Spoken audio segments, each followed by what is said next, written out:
오늘 우리가 읽은 이 사도행전 2장의 이 사건은 대단히 기적적인 사건입니다. 그리고 이 사건이 일어나고부터 전혀 새로운 일이 벌어지기 시작하는 그런 전환점이 되는 그런 챕터가 되고 있습니다. 이 사건이 일어나기 전의 삶과 이 사건이 일어난 후의 삶이 전혀 다르게 기록되어 나갑니다. 성경에 이제까지 우리가 보지 못했고 듣지 못했던 기록들이 이 챕터 2부터 그 이후로 기록되어 나갑니다. 그러니까 대단히 중요한 변화를 불러온 그런 사건이 됩니다. 기록해 놓은 내용도 우리가 가만히 읽어보면 대단히 시각적으로 자세하게 기록해 놓았습니다. 한번 읽어보고서도 대본에 이 사건이 현실적으로 어떻게 일어났는지를 짐작할 수 있도록 그렇게 잘 상세하게 적어 놓았습니다. 오순절날이 되었을 때 그 모여서 기도하던 120여 명의 사람들이 다 함께 모여있는 그 방에서 일어난 사건이라 합니다. 호련히 갑작스럽게 사건이 벌어졌어요. 전혀 기대하지 않던 일이 벌어졌는데 그 일어난 사건의 내용이 갑자기 하늘로부터 급하고 강한 바람이 불어왔다고 그랬습니다. 그냥 보통의 바람이 아니고요. 급하고 강한 바람이라고 그랬습니다.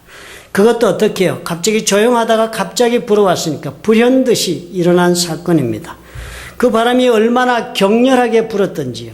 얼마나 강하게 그리고 급하게 불었던지 그 앉아있는 방을 가득 채울 만큼 그렇게 바람이 불어쳤다라고 성경이 적었습니다.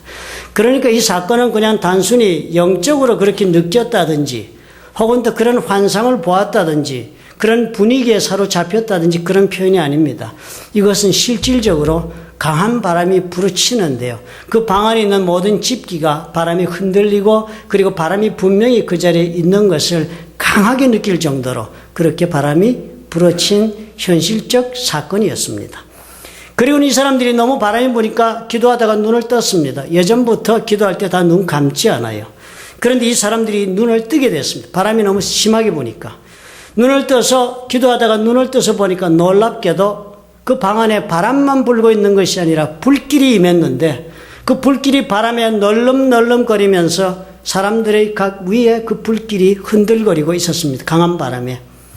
그러니까 그것을 이 사람들이 불의 혀라고 표현했습니다. 우리말로도 잘 번역했네요. 불길이 그냥 가만히 임한 것이 아니라 바람에 그렇게 널름거리는 것이 불의 혀같이 그렇게 널름거린다.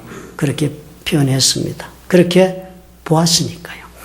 그리고서는 그 다음에 놀라운 사건이 벌어진 거예요. 그런 사건을 보았는데 그것이 그 불길이 각각 사람들이 속으로 들어간 것처럼 느껴질 만큼 놀랍게 사람들이 성령으로 채워진 그런 모습으로 변화한 것입니다.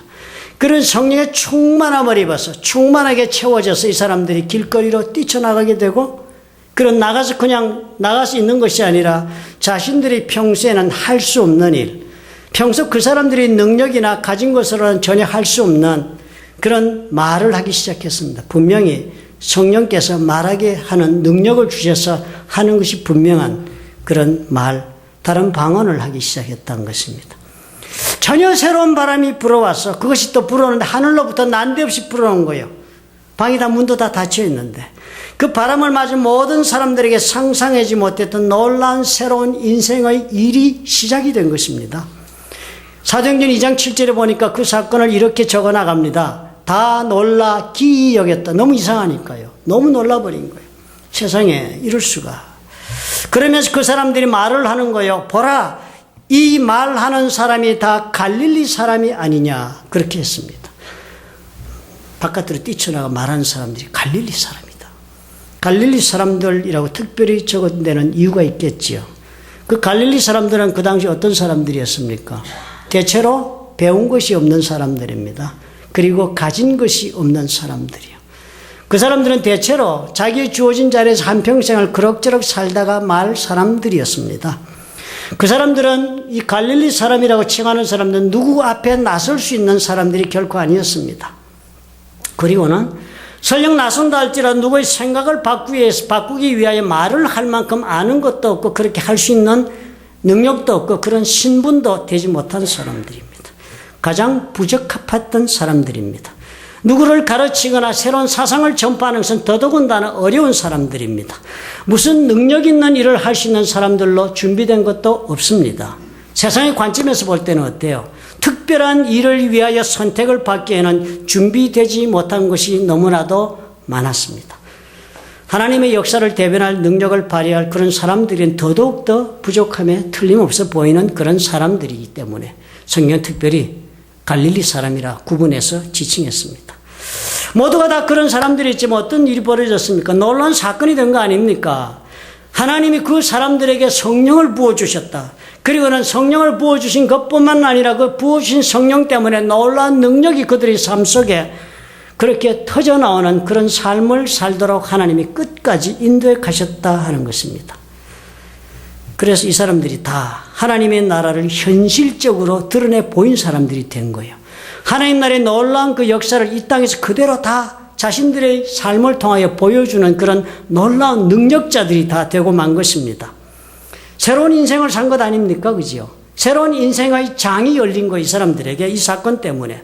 그것이 어떻게 시작됐습니까?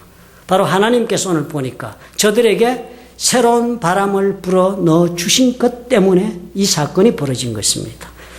어떻게 이 사람들이 이런 놀라운 인생을 살았는가? 연구 대상이 되어야 마땅하지 않겠습니까? 범상한 사람이 아니니까요. 요즘 여러분들 보니까 다 연구 많이 하시던데요. 사람들 연구 대상으로 다 품고 사시는 분이 많던데요. 사업에 고통이 있는 사람은 어려운 사업에서 어떻게 저 사람이 헤쳐나가는가를 보고 연구하시면서 자기 사업 살아가십니다. 네. 뿐만 아니라 자식의 문제가 있는 분들은 자식의 그 문제에 관해서 연구 모델이 있습니다. 어느 가정은 자식을 어떻게 했나 연구해 가면서. 참, 텔레비도 보면 요즘 강연 프로그램도 많이 배워서 연구해 가면서 인생을 살더라고요. 그러면 신앙생활 여러분이 이제 그 연구 대상을 제대로 찾으셔서 신앙생활 할 필요가 있습니다. 그냥 이런 사건이 있었단다. 그래서 이렇게 됐단다로 끝나는 우리가 되어서는 안 되겠다. 이 사람들이 내 삶이 어떻게 해요? 신앙의 연구 대상이 되어야 되겠어요. 대체로 이런 사건을 보면요, 세 가지 중에 한 가지 반응을 합니다. 학자들이 그래서 그런 것이 우리가 다 자신을 돌아보면 세 가지 중에 한 가지 반응합니다. 우리 자리에 이렇게 앉아 계시지만 이 중에 아마 어떤 분들은요, 맞아, 그 사건이 일어난 것은 인정한다는 거예요. 성경에 적힌 대로 사건이 일어났다. 그렇지만 그 사건은 그때 있었던 일들이다. 그렇게 생각하시면 많지요. 그래서 그때는 일어날 수 있었다. 그때는 사도, 예수님을 직접 만난 사람들, 그리고 그 사람들이 또 예수님께 직접 당부하신 일, 이런 것들을 하다 보니까 그때 그런 기적적인 역사를 할 수 있었다. 그러나 그것은 언제요? 그때 있은 일이다. 지금 그것이 계속된다고는 생각하지 않는다. 그렇게 생각하시는 분이 많습니다. 그런 학자들도 많고요. 또 다른 분들은요, 또 전혀 다른 그런 믿음의 캠프에 속해요. 그때 그 사건이 그렇게 일어났다면 지금도 그 사건은 일어날 수 있다라고 믿는 사람들도 있습니다. 하나님이 여전히 살아계시고 동일하신 하나님의 말씀은 1.1획도 변함이 없다고 그랬으니까 그 사건은 오늘도 그대로 일어날 수 있다고 믿는 사람들도 있습니다. 그렇죠. 이 사건 그렇게 보시는 분 이 자리에 있을 겁니다. 또 어떤 분은 대단히 지혜롭게 헤쳐나가시는 분도 있습니다. 그 사건이 있다고 믿으면 그러면 그 사건 우리 삶 속에 일어나야 된다는 부담감을 안잖아요. 그렇죠.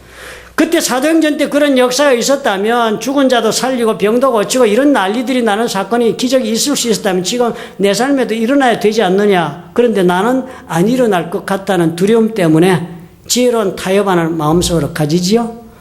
그 사건이 그때는 일어났고 지금도 일어날 수 있지만 그냥 아무렇게나 일어나는 것은 아니다. 아무에게나 가능한 것은 아니다. 특별한 하나님의 계획이 있을 때만 일어난다. 이런 부류로 갈려집니다. 여러분 어느 쪽이세요? 세 부류 중에 하나로 여러분 살고 계실 것입니다. 우리가 사는 세상 여러분 가만히 보면 이 세상에도요. 이 성경이 기록한 것처럼 세상의 바람이 불고 있습니다. 그렇지 않아요? 세상의 바람을 우리는 세상의 풍조다 그렇게 표현합니다. 세상의 풍조.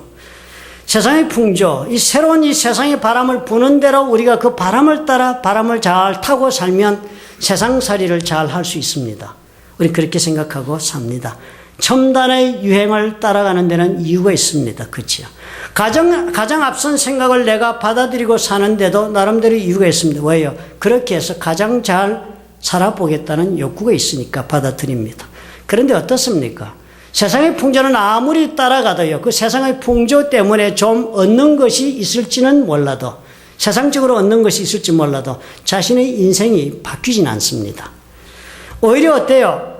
내 인생살이를 좀 세상적으로 이해하는 데는 도움이 되고 위로는 있고 좀 그렇게 그럭저럭 적응할 수는 있을지 몰라도 자신의 삶의 변화를 일으키는 데는 턱부족입니다.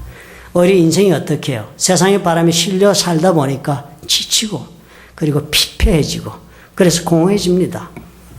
지금도 마찬가지지요. 2000년 전에 이 사건이 있었던 그때도 아마 내노라 하는 사람들이거나 세상적인 출세를 해보고 잘 살아보겠다고 노력을 했던 사람들, 여전히 우리와 동일할 것입니다. 그런 사람들 다 열심히 노력하는 가운데 교육도 받고 또 제대로 된 일자리를 얻기 위하여 그런 사람들의 사회 속에서 발을 붙이며 살려고 애를 쓰던 그런 사람들이었을 것입니다. 그 사람들은 아마 그때도 여전히 하나님을 믿는 여호와의 백성이라 했지만 그 당시 성경 기록을 보면 여전히 세상의 풍조를 열심히 따라서 살아갔습니다. 그래서 어떤 이들은 예루살렘에서 출세를 도모했겠습니다. 그죠? 많은 사람들 우리가 성경에 보지 않아요. 로마의 휘하에서 자신의 삶을 다 신분의 상승을 얻는 사람도 많았습니다. 세리들도 그 중에 하나였고요. 종교계도 발을 들여놓아서 사두개파와 줄을 대어 성전에서도 비즈니스를 잘해서 하나님의 성전을 통해서 자신의 삶에 유익함을 얻는 그런 부류들도 많이 있었습니다. 부와 출세를 얻기 위하여 많은 가능성을 찾아 그 사람들 열심히 살아갔을 것입니다. 세상의 풍조를 따라서. 또 다른 부류들은 열심히 율법을 배우고 연구해서 사회적 존경을 받는 랍비의 자리가 자신이 원하는 목표가 되어서 그렇게 인생을 투자하기도 했을 것입니다. 그래서요, 그런 일들을 통해 사회 계층의 상층부로 진입을 해서 자신의 신분, 지금의 이 위치를 벗어나서 더 나은 상승된 신분을 얻어서 더 낮게 살아보고자 추구하고 있었을 것입니다. 그리고 그런 삶의 자세는 지금이나 하등 다를 게 없습니다. 우리도 다 그런 노력을 합니다. 그런데 그런 선택을 받아 교육의 기회를 얻고 그리고 이미 세워져 있는 사회적 신분의 층계를 올라가기에는 전혀 어울리지 않는 사람들이 지금 우리가 본 갈릴리 사람들이다, 그렇게 지적하고 있는 것이에요. 이 갈릴리 사람들 그 당시에요, 이런 모든 신분의 상승을 도모할 수 있는 하등의 어떤 그런 준비된 것이 없는 그런 사람들이었기 때문에 오늘 특별히 기록한 것입니다. 괄호 밖에 있던 사람들이에요. 이 사람들은 그 당시 세상의 풍조나 그래서 출세와 부를 얻을 수 있는 그 길과는 어울리지 않는 삶의 자리에 주저앉아 살고 있던 사람들이었습니다. 갈릴리라는 곳이 그런 곳이었습니다. 호수도 아주 작은 호수예요. 10마일 반경의 작은 호수. 거기서 고기를 잡는 업으로 대대로 가난하게 살았고 그리고 앞으로도 그렇게 살 수 있도록 된 것밖에는 주어진 것이 없었습니다. 출세나 부나 신분의 상승과는 전혀 거리가 먼 그냥 그렇게 살다가 수많은 자신들의 선조들과 같이 그렇게 살고 말 그런 역사적 환경 속에, 그런 전통적 환경 속에, 그런 능력과 여건 속에 그렇게 붙잡히고 만 그런 인생이었습니다. 틀에 갇힌 인생이었습니다. 그런데 그 사람들이 어떻게 해요?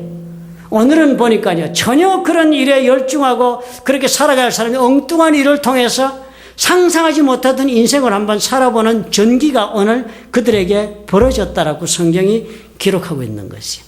새로운 삶의 기회를 얻은 것입니다. 이 사람들이 이렇게 달라질 수 있었던 것이 어디에서 왔습니까?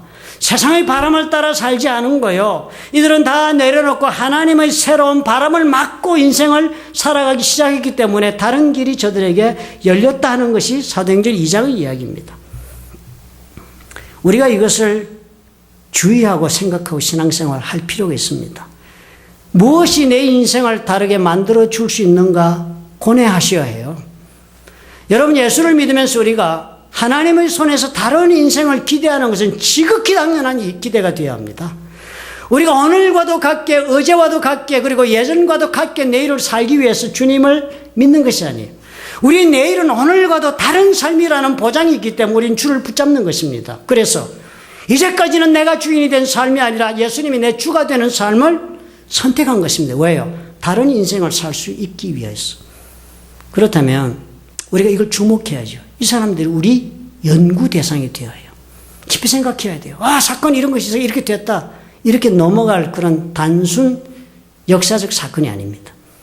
우리가 다 가만히 생각해 유다 사람들 같지 않습니까? 저와 여러분 바라보면요. 여러분 교회를 다닌다 여러분 그러면서 교회 열심히 다니는 분 많지만은 많은 경우에 교회를 열심히 다니시는 분도 그 마음속에 많은 삶의 부분이 많은 삶의 모습이 세상의 바람에 실려서 살고 있는 것이 얼마나 많습니까? 없다고 자신할 수 있습니까, 여러분? 많은 것이요. 말씀을 듣고 공감하고 그리고 그 신앙으로 받아들입니다. 믿습니다. 맞다. 그렇지만 그것이 전부가 된 것은 아무 의미가 없는 것입니다, 여러분. 내 인생에 변화가 일어나야 된다고 믿으면 여러분 한 가지를 꼭 주목하셔야 해요. 믿음을 가졌다고 해서 변화가 일어나는 거 아닙니다. 믿음을 가졌다는 것 자체는 아무런 변화를 일으키는데 힘이 되지 못해요. 변화를 일으키는 것은 그 믿음과 그 말씀을 얻은 그 마음을 가지고 순종을 실천할 때 변화가 일어나는 거예요. 변화는 전혀 딴 곳에서 시작이 되는 것입니다. 얼마나 큰 믿음을 가졌는지, 얼마나 아름다운 온전한 믿음을 가졌는지가 중요한 것이 아닙니다. 변화를 얘기한다면, 변화를 원하신다면, 삶이 달라지기를 원하시면 내 믿음이 지금 얼마만큼 어디까지 와 있느냐가 해결이 아니다. 내가 얼마만큼 이 믿음을 따라 순종하느냐, 그것이 변화를 가져온다. 교회를 섬기면서도 우리는요, 세상의 풍조를 따라가는 것이 하나도 부자연스럽지 않습니다. 별하별 세상 얘기를 다 가지고 우린 교회 얘기를 다 정리하지 않아요? 이것이 바쁘고 저것이 바쁘고 이것이 힘들어서 이렇게 우린 얘기를 쉽게 합니다. 그리고 그것을 이해하지 못하면 너무 외골수적이다. 그렇게 생각하고 자신을 정당화시키면서 누구와도 얘기를 할 때도 절대로 자신의 허물이 된다고 생각하지 않습니다. 교회가 이런 사람들 오히려 가득 차. 내 삶도 그렇습니다. 많은 부분을 보면. 교회는 또 어때요? 교회는 이것이 하나님 앞에서 올바로 가는 길인 줄 압니다. 교회가 과연 얼마나 하나님의 바람 속에 지금 우리가 그 바람을 타고 가느냐에 집념하지 못하고 오히려 세상 사람들이 풍조를 따라가는 것도 복음을 전하기 위해서는 가능하다라는 변명하에 우리 쉽게 세상적 방법을 도입하고도 하나도 갈등이 없습니다. 우리가 이렇게 살면요. 그래서 우리가 뭐 이루는 것이 있어도 이것이 이룬 것이 아니라는 사실을 알아야 해요. 우리가 이루면서 하는 일이 뭐예요? 우리가 결코 이루고 이렇게 살게 되면 결국은 우리는요, 죄를 짓고 마는 것입니다. 하나님께서 원하지 않는 길을 걷게 되고요. 하나님이 원하지 않는 일을 내 손으로 하게 됩니다. 활을 쏘는데요. 관역을 마친 것 같아요. 와, 지화자! 탄성을 올리고 우리가 겨냥했던 일이 이루어졌다라고 우리는 말할지 몰라도 그 관역은 어떤 관역? 하나님이 정해놓은 관역이 아닌 엉뚱한 관역을 쏜 것이 될 수 있습니다. 내 인생에 여러분 성공하시고 잘하신 것 같아도 그것이요. 세상의 풍조를 따라 이룬 것이 많아져 지화자 내 인생 정말 하나님 축복하셨다고 말씀하고 계실지 몰라도 그 인생이요. 하나님이 쏘란 관역 쏘지 않고 엉뚱한 관역을 맞춘 인생이 될 수 있습니다. 교회도 그럴 수 있고요. 로마서 12장 2절 말씀이 바로 그런 것이지요. 너희는 이 세대를 본받지 말라. 이 세상의 바람을 타고 살지 말라 하는 거예요. 이 세대의 패턴을 본받지 말라. 그렇게 살면 안 된다. 안 된다. 엉뚱한 데 가게 된다. 엉뚱한 거 보게 된다. 그러지 마라. 마음을 새롭게 함으로 변화를 좀 받아보라. 이 세상을 안 따라가려면 뭘 어떻게 해야 돼요? 우리의 마음을 새롭게 하래요. 지금 내 마음을 revive. 아주 그냥 모든 것 다 떨쳐내고 원점으로 다시 돌려서 다시 한번 살려내듯이 그렇게 내 마음을 다시금 새롭게 신앙의 기초부터 본질부터 내려가서 다시 한번 정리해서 그래서 한번 이 세상 본받지 않을 수 있도록 준비 좀 해라. 그래가지고 나서 그렇게 되면 하나님이 좋다 하는 것이 보인다는 거예요. 하나님이 선하시고 기뻐하시고 온전한 뜻이 무엇인지 분별하라. 그래서 분별하게 된다. 기뻐하시는 것이 도대체 무엇인지 보인다는 거예요. 하나님이 온전하다 이렇게 하는 것이 맞는 것이다 하는 것이 그때서야 보인다는 거예요. 여러분 신앙생활 하시면서 세상의 바람을 막 타고 열심히 사시면서 주여 더 세차게 불어서 목적지로 보내달라고 기도하시면 엉뚱한 데 목적지 가시면 뭘 못 보겠습니까? 된 것 같아도 선한 게 뭔지 우리 하나님이 뭘 기뻐하는지 우리 하나님이 정말 원하고 있는 것이 무엇인지를 모른 채 자신을 이루었다 자부하는 엉뚱한 삶을 살 수도 있습니다. 오늘 이 갈릴리 사람들은 뭐예요?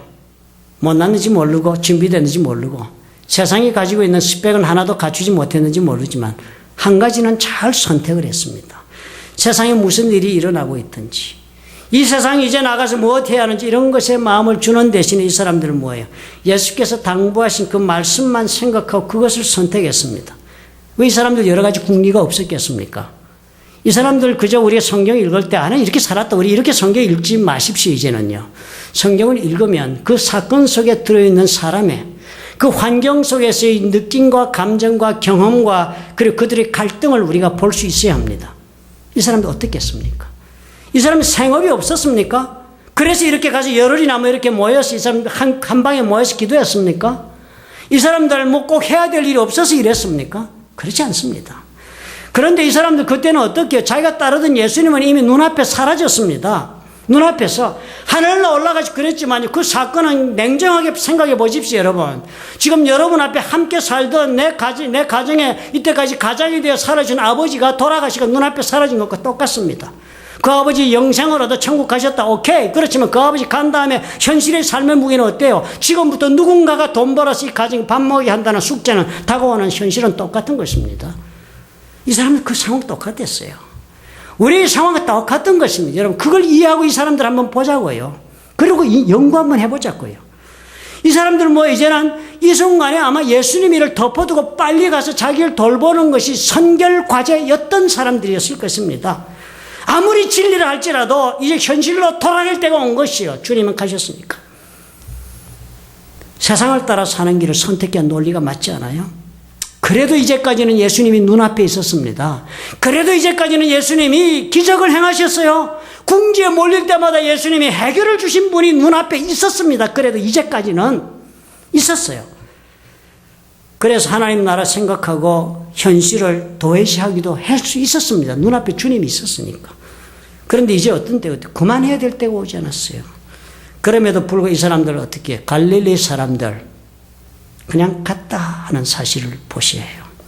예수님이 가시고 없음에도 불구하고 더 이상 이제 주님이 자신과 함께 하면서 능력으로 역사해주는 일은 하나도 없는데도 불구하고 그 얼마나 상실감이 컸겠습니까? 늘 같이 하면서 능력 베풀던 보호자가 떠났는데요. 이제 내 힘으로 걸어가야 되는 길이요. 아무리 하나님 하지만 눈앞에 현실은 현실이야. 밥 3끼 먹어야 하고 오늘 할 일 해야 되고 숙제가 그대로 있어요. 주님 가셔서 약속이 있다 해도 눈앞에 보이던 예수님이 이제 안 보이는데요. 상실감이 얼마나 컸겠습니까? 저와 여러분의 현실과 똑같은 현실이에요. 그렇지만 이 사람들 어떻게 해요? 그냥 간 거예요. 종전에 자기 걸음 그대로 유지했습니다. 하나님의 새로운 바람을 맞은 사람들의 특징이 이거네요. 이런 계속적인 걸음이 있었네요. 미련한 신앙의 걸음. 그렇죠? 엉뚱하지만 그저 고지고대로 어린아이같이 믿고 한번 그대로 삶에 순종한 이런 선택이 있었네요. 그래서 이 사람들이 새로운 바람을 맞았네요. 저와 여러분 하등 다를 것이 없습니다. 우리는 눈에 뭐 좀 보이는 것이 있고 손에 조금 쥔 것이 있고 그것이 부족해서 더 이루어야 할 때 신앙생활을 하는 거 여러분 하나도 어렵지 않습니다. 오늘 벌어야 할 돈이 한 10,000불을 벌어야 하는데 한 8,000불 벌린다 그러면 열심히 기도하고 2,000불 주여 채워주시옵소서. 하나 어렵지 않습니다. 하나 어렵잖아요. 일주일 내에 일하고 뭐하고 뭐 하나님 말씀 따라 사는 거 그거 어느 정도 되는데 안 될 때는 하나 어렵지 않아요. 예수 믿는 사람들 그것 가지고 신앙생활 팽개친 사람 별로 못 봤습니다. 그러나 참 이상한 것은요. 그보다도 문제가 더 심각해지고 더 어려워져가지고 궁지에 몰리고 절벽까지 밀려가면요. 그러면 더 열심히 믿을 것 같습니다. 그런데 한번 밀려가 보십시오. 그때 절벽에 떨어지면서도 계속 믿는다는 거 어렵습니다. 대단히 어려워집니다. 예수 믿다가 더 어려워지고 더 감당할 수 없으시면 많은 사람들이 선택하는 게 뭔지 아시죠? 그만두고 마는 거예요. 교회 와서 열심히 예배 드리던 것도 부정기적이 됩니다. 주일날 감당해야 할 새로운 일들이 많이 생기게 돼요. 막 터져나간다 싶으니까. 기도에 나오는데도요. 종전엔 그저 나와서 씩씩하게 기도하는 분이 이제는 인생이 짐에 눌려가지고 파김치가 돼가지고 신음소리만 끙끙 내다가 기도에 몇 번 하다가는 집에 쓰러져서 나오지 못하고 말아요. 이렇게 하는 것이 하나님의 바람을 맞는 일에 가장 큰 암초가 됩니다. 인생을 살다가 상실감이 커지면 커질수록 이 갈릴리 사람들처럼 해야 해요. 그래야만 하나님의 새로운 바람을 맞을 수가 있습니다. 그래야만 어떻게 해요? 인생의 새 장이 열립니다. 그 나머지 방법은 없어요. 우리는 많은 경우 그럴 때 어떻게 해요? 하나님 앞에 기도한다. 우리 하나님 앞에 정말 새로운 바람을 맞기 위해서 내가 엎드린다 하지만 어떻게 해요? 우리는 끊임없이 잡고 싶은 지푸라기를 찾아서 노력할 때가 얼마나 많습니까? 이 갈릴리 사람들 보십시오. 예수님 계셨을 때는 아마 예수님 찾아올 때는 on and off였을 것입니다. 자기 편한 시간에 주님 만나러 오셨던 사람이었을 거예요. 주님 가르치는 시간에 왔다 배우면 집에 가던 사람, 그리고 생업에 종사하면서 예수님한테 왔다 갔다 하던 사람들이요. 제자들 12명 빼놓고 120명이 다 그러고 몰려다녔습니까? 성경에? 그렇지 않았습니다. 이 다락방에 121명이 모여서 기도한 그 사람들이요. 예수님한테는 항상 on and off였습니다. 그런데 어떻게 문제의 순간에 이 마지막 결단의 순간에 왔을 때 이 사람이 어떻게 했습니까? 상황이 더 어려워지고 큰 상실감, 이제는 더 이상 뭐 어떻게 해볼 수도 없고 자멸감에 빠진 그때 이 사람이 어떻게 했습니까? 그때 온전히 더 하나님께 매달리네요. 그래서 새로운 바람을 맞았어요. 우리는 한 가지 꼭 빨리 마음에 정리해야 합니다. 우리는 양손에 다 쥐을 수 없습니다, 여러분. 영어 속담에 그런 말이 있죠. 케이크는 먹기도 하고 가지고 있을 수도 없습니다. 동시에 할 수는 없어요. 우리는 그렇게 할 수 없습니다. 세상의 바람도 막 타면서 하나님의 바람으로 문제를 해결하는 일은 결코 이루어질 수 없습니다. 세상의 바람으로는 아무것도 새롭게 이루지 못한다는 걸 알아야 해요. 세상의 바람을 따라 그렇게 지혜롭게 사는 것 같아도 그렇게 사는 길은요, 그 바람을 따라 살아가기도 바빠져요. 따라가다가 결국은 그래서 지치고 맙니다, 여러분. 따라가다가 어떻게 바람에 다 날아가고 말아요. 모든 사람들이 간증하는 것이 그것 아닙니까? 하나님의 새로운 바람만이 우리를 새롭게 살 수 있는 길을 열어준다. 그러면 여러분 이것을 고대하셔야 돼요. 이 바람을 맞고 살도록 고대하셔야 해요. 하나님께 주시기를 구하면서 이 사람들 어떻게 했습니까? 기도했습니다. 그것도 전심으로 한두 사람 마음 갈라지고 각자 제목으로 기도하며 함께해서 기도했습니다. 하나님께서 우리에게 주시겠다고 약속한 것이 도대체 무엇일까? 그것이 예수께서 그토록 당부하셨으면 그것이 해결이 되는 모양이다. 주시는 것이 무엇일까? 자신의 개인적인 기도 제목 다 내려놓고 그 주시는 것 주옵소서. 그 약속을 기다릴 수도 우리에게 힘 주시옵소서. 함께 모여서 기도했어요. 오늘 누구든지요. 저와 여러분도 동일한 그런 믿음의 자리에 있습니다. 누구든지 오늘 이 자리에 나는 하나님의 도우심이 필요하다. 저는 그래요. 나는 하나님께서 내 인생에 새 바람을 불어주셔야만 하겠다. 저는 그래서 그렇게 삽니다. 그래서 현실에 더욱 나를 실망시키는 일이 많고 뭐 이렇게 하다가 어떻게 뭐가 되겠느냐 하는 그런 절망감이 나를 짓누르고 그리고 이렇게 내 마음에 이 모든 것 다 이렇게 뺏기고 저렇게 뺏기고 다 빼앗기고는 내가 어떻게 살지 해서 상실감. 그래서 자존심도 망가지고 스스로도 무너지는 자멸감 속에 그렇게 빠지고 그런다면 그래도 한 가지 염려하지 마십시오. 그 대신에 이 사람들처럼 한번 해봅시다. 나보다 못난 사람들이 해가지고 그 사람이 답을 얻었어요. 더욱 열심히 주를 찾아요. 더욱 열심히 한번 기도해 보는 거요. 더욱 열심히 하나님 한번 구해 보는 것입니다. 그것이 내 신앙의 기본, 내 삶의 기본이 되도록 한번 조정해 보는 거예요. 그리고 여전히 신앙의 길에 더욱 한번 매진해 보는 겁니다. 이 사람들처럼 아예 살아보는 거예요. 아예 기도하느라고 한번 인생을 던져보는 것입니다. 하나님 아니시면요. 하나님께서 새로운 바람 불어주지 않으시면 다른 대안 없습니다, 여러분. 그렇게 마음먹고 하나님께 한번 매달려 보십시오. 성령님은 예나 지금이나 동일하시잖아. 그리고 분명히 강한 바람같이 우리 삶 속에 새로운 문을 여시면서 우리를 인도해 가신다. 기억하십시오. 내 삶의 변화는 믿음으로 일어나지 않습니다. 순종으로 변화가 시작된다는 사실을 믿으시기 바라요. 두 번째로 하나 주목하실 일이 있습니다. 이 자리에서. 추구해야 할 일이 있다.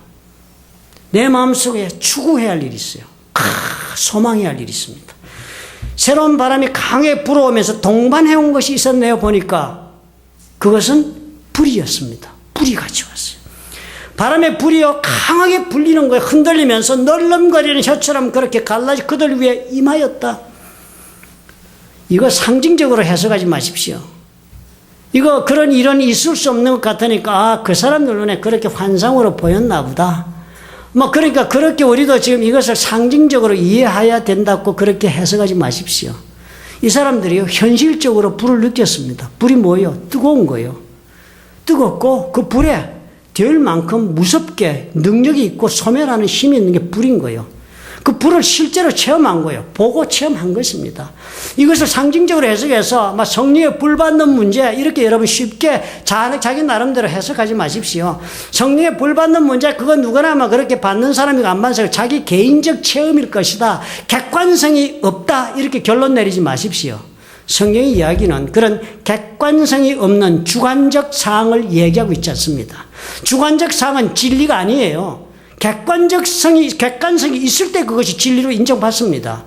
성령이 불로 임하시는 것은 객관적 사실입니다. 그러면 이건 진리이기 때문에 어느 한 사람이 체험한 것이 아니라 모든 사람에게 보편적으로 일어나는 사건이 될 수 있고 그렇게 되고 있습니다. 그거 우리가 인정해야 해요. 언제나 성경은 불을 얘기하면 하나님의 임재하심을 뜻합니다. 불이 있다 그러면 그곳에 하나님이 와 계신 것을 뜻합니다. 하나님이 영이시니까 우리는 못 봐요. 그리고 하나님 영이시니까 우리를 직접 보게 하시지 않아요. 그렇게 보면 우리가 존재할 수 없으니까. 그래서 하나님은 어떻게 우리가 보게 하시기 위해서 불을 보여주십니다. 그 불은 세상의 불과 다른 것을 보는 자는 다 알아요. 그 불을 보면. 창세기 15장에 그 불 이야기 나오죠, 여러분. 아브라함. 하나님이 가나안 땅으로 가서 약속 주시 가면 축복하시겠는데 가나안 땅에 가보니까 고생길의 연속이고 끝이 안 나니까. 그러니까 하나님 앞에 투정 많이 했습니다. 내가 무슨 후사가 있겠습니까? 아들도 하나 없습니다. 이제 내 종으로 내 후사를 삼겠으면 마귀로 하나님의 불평합니까? 하나님이 환상도 보여주고 이러면서 한 가지 부탁을 합니다. 아브라함에게 오늘 저녁 나를 만났으니까 제사 한번 지내자. 고대의 언약식을 주문합니다. 짐승을 갈라놓고 그리고 나를 기다리라. 나하고 같이 그 준비된 자리에서 만나는 시간을 주겠다 하나님 약속하시고 아브라함 준비시켰습니다. 이 고대는 짐승을 갈라놓고 계약 당사자가 서로 약속 맺는 가장 완벽한 계약의 형태입니다. 짐승 중에서 갈라놓고 양쪽에 계약 당사자가 서서 계약 사항을 서로 낭독하고 서로 그 짐승이 갈라놓은 짐승 사이를 걷습니다. 그러면 계약이 유효하게 되는 거예요. 그렇게 되면 그 계약을 어기면 어떻게 해요? 어긴 쪽이 이 갈라놓은 짐승처럼 죽임을 당해도 좋다 하는 약속이 엄청난 사건, 목숨을 걸고 계약을 맺을 때 하는 것입니다. 그렇게 계약 언약식을 준비해라 부탁을 하고서는 아브라함이 그 말씀대로 준비했습니다. 15장에 보면 준비해놓고 있는데 하나님의 저녁 때까지 나타나지 않는 기다리다 지쳐서 아브라함이 지쳤습니다. 하나님 항상 무슨 역사적인 기다림이 심해요. 기다리고 지쳐서 잠이 들었는지 환상에 깜깜해지니까 너무 두려움에 사로잡혔는데 그때 놀라운 사건이 눈앞에 벌어진 거예요. 성경이 이렇게 적습니다. 해가 져서 어두울 때에 연기 나는 풀무가 보이며 타는 횃불이 쪼갠 고기 사이로 지나더라. 그 사이에요.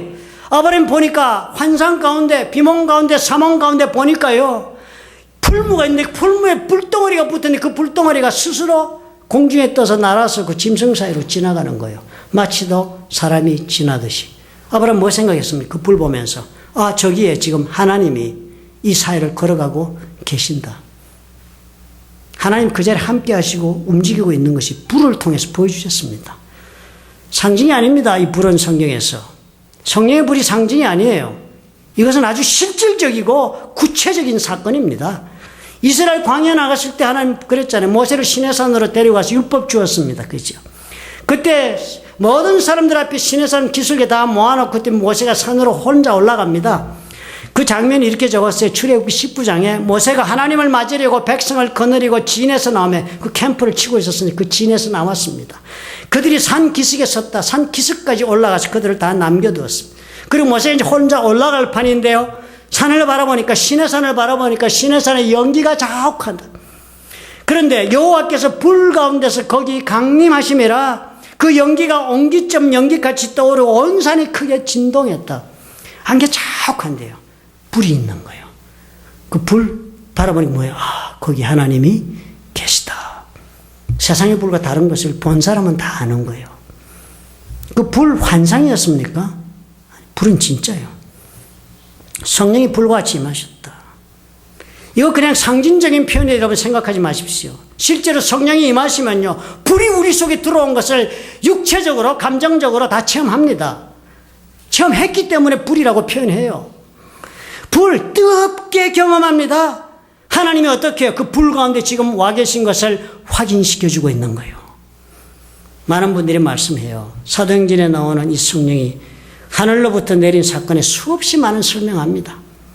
복잡하게 해석하는 신학자도 많고 목사님도 많습니다. 그런데요, 성경 말씀이 이렇게 복잡하게 해석이 들어가거든 그거 잘못되고 있다고 여러분 간주하셔도 돼요. 하나님의 말씀은 그런 복잡한 무슨 암호 문서를 풀어야 할 만큼 복잡하게 주어지지 않았습니다. 성경은 보통의 사람들이 읽을 수 있도록 주신 책이에요. 그런데 그렇게 복잡하게 후벼파야 되면 엉뚱한 것을 후벼파고 있는 거예요. 이 말씀을 논리적으로 설명하고 납득이 되는 것입니다. 그대로예요. 하나님이 새로운 바람이 불어와서 그곳에 바람을 따라 성령의 불같이 임하였다는 것은 하나님이 그 자리에 오셨다는 거예요. 실제 상황이다. 실제 상황. 뭐 하나님의 임재하심이 있다는 그런 노래인 줄 아십니까? 아니요. 하나님의 자리에 임재하신 것을 우리는 믿습니다. 말에 있는 것이 아니라 그것은 체험으로 오는 거예요. 하나님의 자리에 임재하신 걸 체험하게 되는 것이 단적으로 무엇을 했다고요? 성령이 불같이 임한 것을 내가 체험해서 아는 거예요. 누가 뭐라 그래? 지금 내가 확실히 아는 거예요. 나에게 임한 이 불이 하나님이 있는 것을 육체적으로, 감정적으로, 체험적으로 임명하는 것입니다. 그런데 그런 역사가 지금도 얼마든지 반복해 일어나고 있습니다. 하나님 오셔서 임재하시면 증거를 보여주세요. 바람같이 왔다가 바람같이 사라지지 않으십니다. 오시면 불로 임하세요.